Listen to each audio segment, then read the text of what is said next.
Richard Wershe Jr. was arrested in his home in 1988 with 17 pounds of cocaine. He was 17 years old. Reporters and the police broadcasted the teenager all over the news with headlines that called him the leader of a drug cartel. Wershe, the police claimed, was a dangerous cocaine godfather known to his underlings as White Boy Rick. Convicted murderers came and went while Wershe was behind bars for possession. "I told on the wrong people," Wershe confessed. That's because White Boy Rick wasn't a drug lord, he was an FBI informant. At the age of 14, the FBI taught Wershe how to deal drugs and planted him inside one of the city's most dangerous gangs. But when Wershe uncovered a police corruption problem that ended with the mayor of Detroit, the men who trained him cut him loose. Then they had him thrown in prison for life.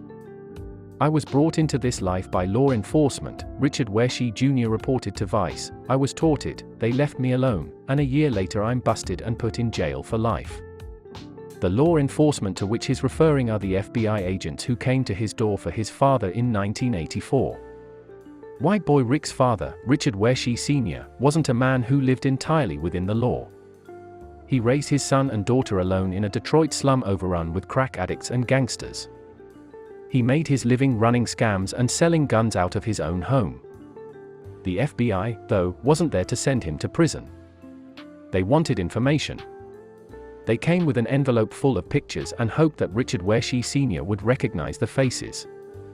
Richard Wershe Sr. didn't have any answers, but his 14-year-old son, Richard Wershe Jr., knew every name.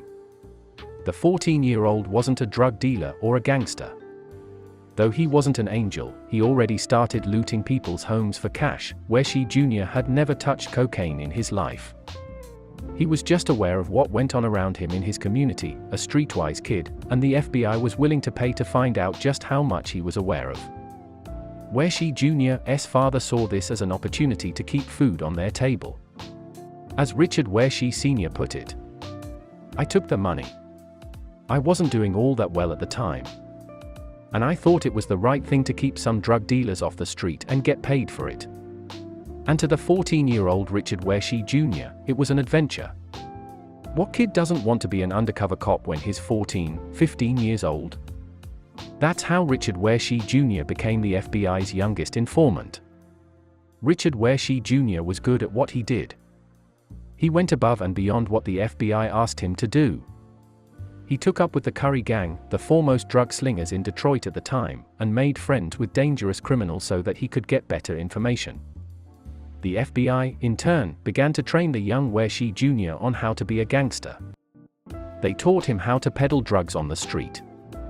They even gave him money specifically to buy cocaine so that the FBI could use it as evidence. To put a 14-year-old boy's life at risk wasn't exactly FBI protocol, but White Boy Rick, as Wershe then began to call himself, was too useful to let go. According to FBI agent John Anthony, at that time, White Boy Rick was the single most productive informant the FBI had in Detroit. The FBI covered their tracks. On paper, they recorded White Boy Rick's tips under his father's name. White Boy Rick, though, was a little bit too good.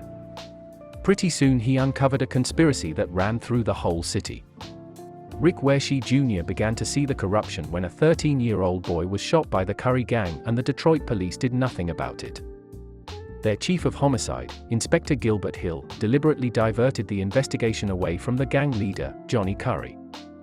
White Boy Rick knew this was because Johnny Curry was connected to Detroit Mayor Coleman Young. In fact, the king of Detroit crime, Johnny Curry, dated the mayor's niece Kathy Volsan. In Mayor Young's city, to get Curry into trouble was dangerous for himself and bad for his business. Curry, Rick found out, had slipped Inspector Hill a $10,000 bribe. His information helped uncover one of the biggest corruption cases in police history. More than a dozen police officers were implicated.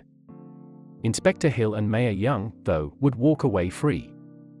According to one anonymous FBI agent, the agency was ordered to let the mayor go.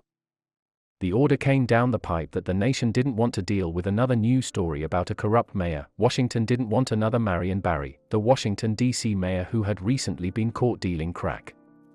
The case had grown exponentially. The FBI was now involved in mayoral corruption. But they worried that if they took action on their findings, the agency would get wind of their all-too-young informant. So the FBI left Richard Wershe Jr. to fend for himself. He was forced to find a way to navigate the streets and make ends meet without the FBI's protection, which wasn't easy. Though Rick didn't know it, there was a price on his head. Nate Boone Kraft, a hitman with 30 confirmed murders under his belt, claims that Inspector Gilhill offered him a small fortune to kill the teenage boy who knew too much. Kraft, years later, told reporters, "I was told to kill white boy Rick. He said, 125,000, I'll make sure you get it as long as that boy is dead." His keyword, dead. This came from Gilhill's mouth to me. Rick Wershe had already taken a bullet to the stomach from another Curry gang member. The man who shot him had claimed it was an accident, but Rick had his suspicions that there were people out to get him. He needed protection, and he needed money. White boy Rick only knew one way to do it. He did what the FBI taught him to do. He sold cocaine. In Detroit in the 80s, everyone knew when white boy Rick was around. He might have been a pimple-faced teenager who struggled to pull off a mustache, but he came out in style. Rick went out in mink coats wrapped up with a belt made of solid gold and a diamond-encrusted Rolex on his wrist. He'd roll up in a white Jeep he was too young to legally drive, with the snowman emblazoned on the back. Johnny Curry was history. Rick's information had gotten the drug lord locked up behind bars, and white boy Rick began to take his place. He'd even taken his girlfriend, Kathy Volsan, the mayor's niece. Every drug dealer was impressed. One gang lord, B.J. Chambers, praised white boy Rick's climb up to the top.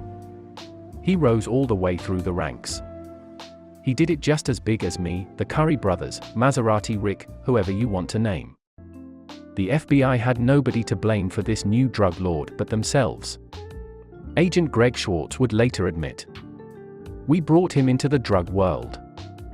And what happened? He became a drug dealer. And we're surprised by that? White boy Rick was still a few days shy of his 18th birthday when the Detroit police broke down his front door. They caught him with 17 pounds of cocaine. The police took white boy Rick right to the media. The baby-faced little white boy, the news said, wasn't just a drug dealer. He was a kingpin. They put up pictures of a criminal hierarchy, and each one showed 17-year-old white boy Rick at the top of the ladder with every dangerous, hardened criminal in the city listed as his underling. It was a bit of stretch. White boy Rick was certainly involved in drugs, and he definitely moved cocaine. But the news made him bigger than he was because the police were out for blood. During his trial, the judge had no sympathy. White boy Rick was worse than a mass murderer. Richard Wershe Sr. tried to get the FBI to help his son, but they refused to say a word. Richard Wershe Jr. was sent to prison for life at 18 years old. It took 30 years for Richard Wershe Jr. to win his freedom. While the people he'd exposed were sent free, Wershe stayed behind bars and spent the bulk of his life in a jail cell. It was journalism that saved him. In 2014, freelance writer Evan Hughes read Wershe's outlandish claims about a conspiracy that had put him behind bars and started to look into whether they were true. When he followed up with the FBI, Hughes found out that Wershe was telling the truth. Pandemonium followed. Hollywood went to work making a film version of White Boy Rick's life, while an HBO documentary crew moved into the prison to film a tell-all about his story. For the first time in 30 years, White Boy Rick's name was back in the headlines, but this time, the real story was printed underneath. White Boy Rick's new fame changed his life. On July 14, 2017, just a few days shy of his 48th birthday, he was finally granted parole. "I've lost 30 years of my life," Wershe said during the parole meeting. "All I can give you is my word. I'll never commit another crime. It won't be easy."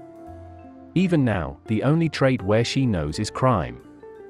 From the moment he started high school, he was pulled away from a normal life and dragged into a life on the streets. But Richard Wershe Jr. is ready to try. "All I can do is try to be the best man I can from this day forward," Wershe says. "I can't look back.